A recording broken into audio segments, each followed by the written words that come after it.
Who is Nolan Wells? The average good kid. Nolan was just a regular 18-year-old kid from a two-parent home out in Ocean Springs, Mississippi. He played football in high school and was good enough to keep the dream alive playing ball at a community college. He was known for always trying to lift people up, which is why the whole community is hurting so bad right now. What went down on the 4th of July? The boat ride.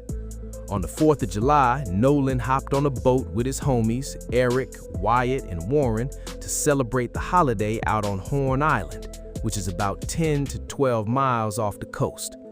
The crew on the island. When they got to the island, Nolan's best friend, Javon, was already there.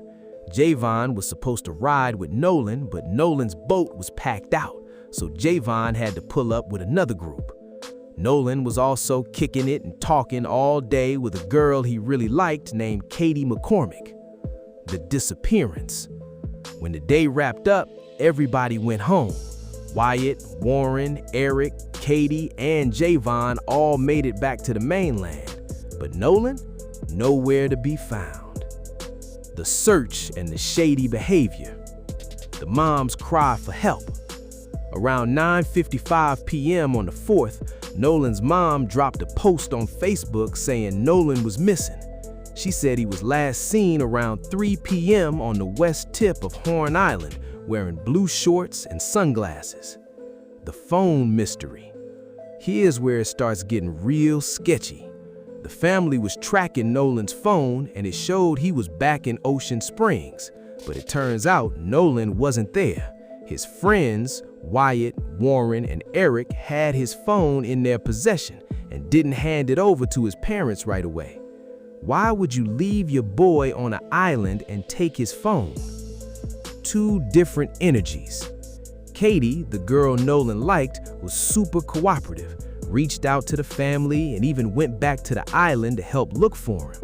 Meanwhile, the boys who brought him was spotted out eating at a restaurant the next day like nothing happened. When someone asked them why they weren't out looking for Nolan, they allegedly said, "Y'all already think we did it." The tragic discovery. The bad news. On July 6th, a park ranger officially found a body on Horn Island.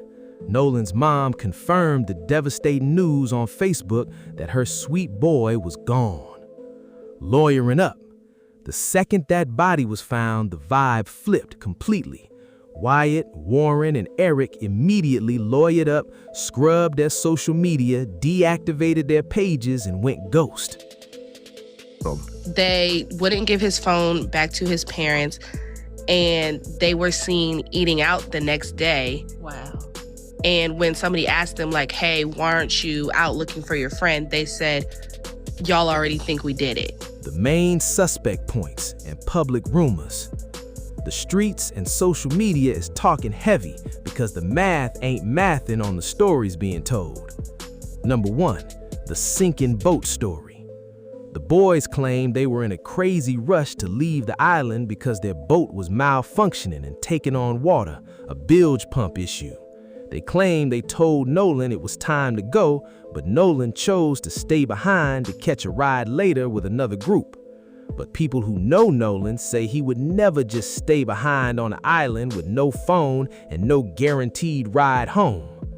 The timeline contradiction.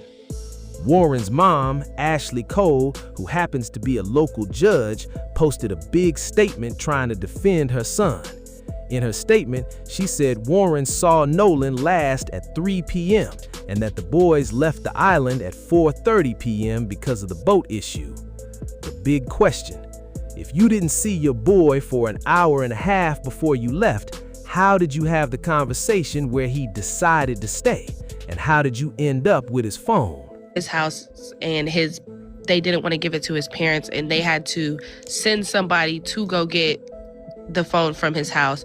That's why, like, when we checked his location, everybody was like thinking that it wasn't serious because we saw his location and said he was in Ocean Springs, Mississippi, like at his house.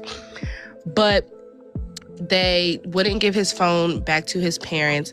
But the story that they keep trying to push out to everybody is that the boat was sinking and taking on water, and they were telling Nolan that he needed to get on the boat, but Nolan wanted to stay back with a girl that he never met, which he wouldn't have done, because if that was like, we're all from the same surrounding areas, she goes to Moss Point, which is like 20 minutes away. Why could you not hang out on land when you got back?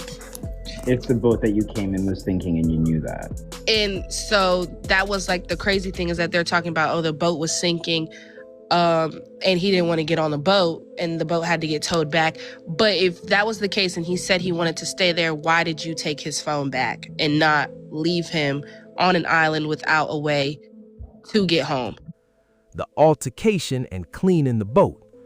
The video evidence. A grainy TikTok video has been circulating showing a heated verbal altercation on the beach on July 4th involving a group of kids. Midnight cleaning. Rumor has it that even though the boat belonged to Wyatt, it was parked at Warren's house, the judge's house, after the trip, and neighbors allegedly saw people out there cleaning the boat in the pitch dark later that night. Where it stands right now. The local sheriff's department came out incredibly fast and claimed they didn't find any signs of foul play or crimes committed. But the public is absolutely furious because law enforcement made that claim before the autopsy results even came back. With a judge's son involved, the block is hot and people are smelling a cover-up from a mile away. Everybody is waiting on that official medical report to see what really happened to Nolan out on that island. Subscribe to this YouTube channel to stay tuned on today's Red Stories. Until next time.